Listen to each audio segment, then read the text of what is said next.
Hello दोस्तों, तो अभी-अभी एक खबर आई है कि भारत ने अपनी सिक्योरिटी बढ़ा दी है सिलीगुड़ी कॉरिडोर पर, क्योंकि बांग्लादेश के द्वारा कई बार भारत को उकसाने की कोशिश की गई है। जैसे कि पाकिस्तान के सैन्य प्रमुखों से फिर से उसने मुलाकात की है, चाइना जाकर चाइना के शी जिनपिंग से मुलाकात की है, और बहुत सारी ऐसी चीज़ें जो बांग्लादेश भारत को उकसाने के लिए कर रहा है। अभी अभी 2.2 बिलियन डॉलर की चाइना से वो जे जे 10 फाइटर जेट खरीदने की बात कर रहा है। अब सोचने वाली बात यह है कि बांग्लादेश को किससे खतरा है। बांग्लादेश ये फाइटर जेट किस लिए खरीद रहा है, किसके लिए खरीद रहा है? भारत को भारत को देखते हुए ही ये फाइटर जेट खरीद रहा है। इसलिए भारत ने अपनी सिक्योरिटी बढ़ाने की बात की है। भारत ने अपनी सिक्योरिटी बढ़ाने के लिए सिलीगुड़ी कॉरिडोर पर एस 400 ब्रह्मोस मिसाइल और राफेल जेट खड़े कर दिए हैं।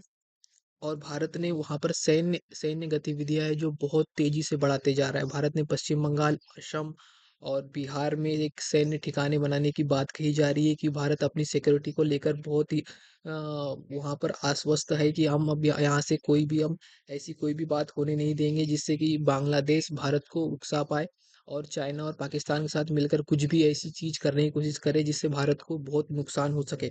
तो इसीलिए भारत अपनी सैन्य सैन्य जो गतिविधियाँ हैं वहाँ पर बढ़ाते जा रहा है, क्योंकि बांग्लादेश का उकसाने वाला बयान तो आते ही रहता है।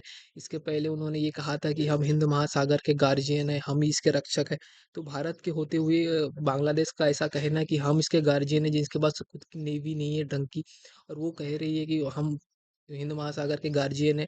और चाइना को बुलाना अपने यहाँ पर और उसको बताना कि हम आपके दोस्त हैं, अब हम मिलकर सब काम करेंगे। और भारत से नज़दीकियाँ भारत से दूरियां बढ़ाते जाना, शेख हसीना को लेकर भी भारत पर आरोप प्रत्यारोप जारी है।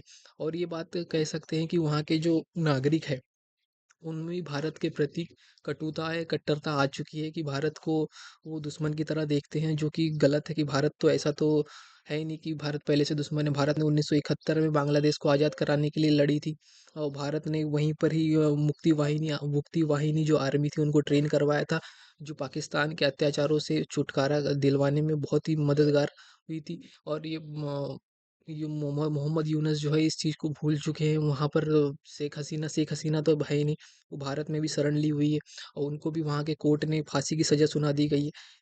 ये ऐसी चीज़ें जो चल रही है अभी आस-पास, ये जो भारत के खिलाफ ही पूरा माहौल बनता हुआ नज़र आ रहा है, जिसकी वजह से भारत को अपनी सुरक्षा बढ़ानी पड़ेगी।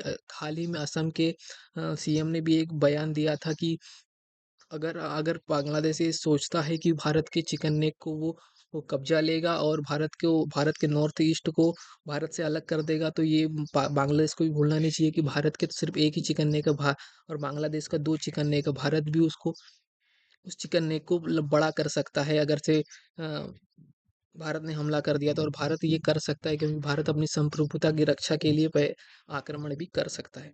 तो ठीक है, तो अब अगले वीडियो में हम आपको बताएंगे बांग्लादेश क्या क्या कर रहा है। ठीक है, धन्यवाद।